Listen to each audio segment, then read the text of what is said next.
Hi, Tony here at Views from the Man Cave and welcome to part 7 of the Motone T100 build.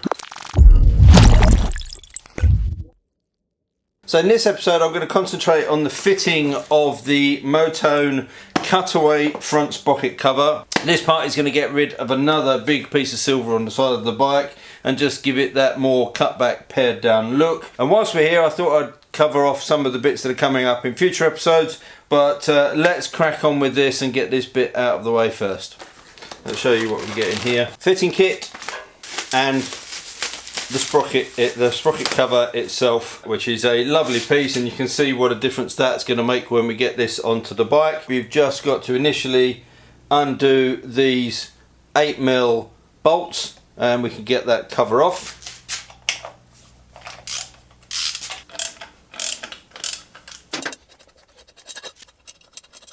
And once they're all undone, this will lift away, exposing that front sprocket. Now some people like this look, some people prefer the stock one. One thing it does do is make a weight saving.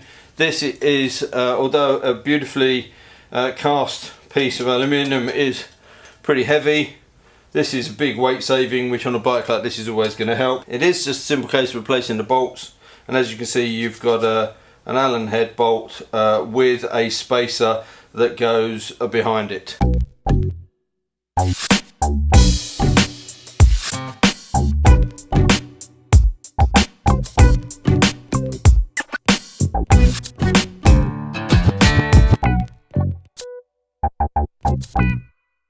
That's the sprocket cover back on.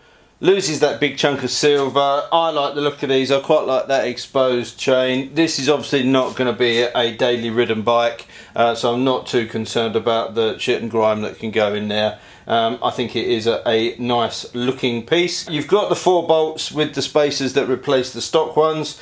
As you noticed on the bottom of the other cover, there is a bolt that goes in the bottom down here that holds the base of the cover on. The kit does come with a spare bolt, which I'm just going to put in there because if there's anything with a thread, I would rather have something in it than not in terms of stopping corrosion. But there you go, one sprocket cover. Okay, so they're a simple job which I think makes a real visual impact to the bike. What have we got coming up next? Well, there's quite a lot of stuff to go through on the bike still. We've still got a little bit of work to do at the rear end because I've got one of the brand new Motone tail lights to fit, so we'll get that done fairly soon. When we get to the front end, my Builtwell Moto bars have arrived. We've got a lay flat gauge mount to go on, which will look really nice. This bike had already been fitted with a ignition relocation bracket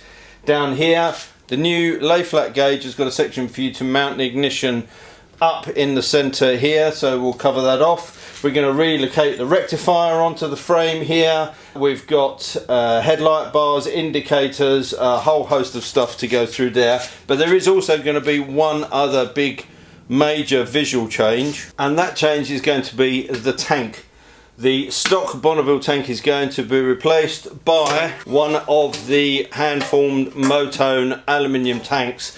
This is a beautiful, beautiful piece of engineering. Now, a lot of people put these on the bikes and leave them as polished, and I can understand why they want to do that, but I like paint, and so this one is going to go off to our friends at the paint box in Essex, and those guys are going to work their magic. They've got something pretty special planned for this tank, but that is going to go on instead of the stock one. So as per the other videos, there'll be some cards up in this top corner for you to click on to go away and order yourself some of these parts or just take a look at them. There'll be some links in the end credits as well, and also that all important subscribe button, so if you want to follow the progress of the bike, click on that. And all that leaves me to say is thanks for watching, and until next time, take care, ride safe, and I'll see you soon. Bye.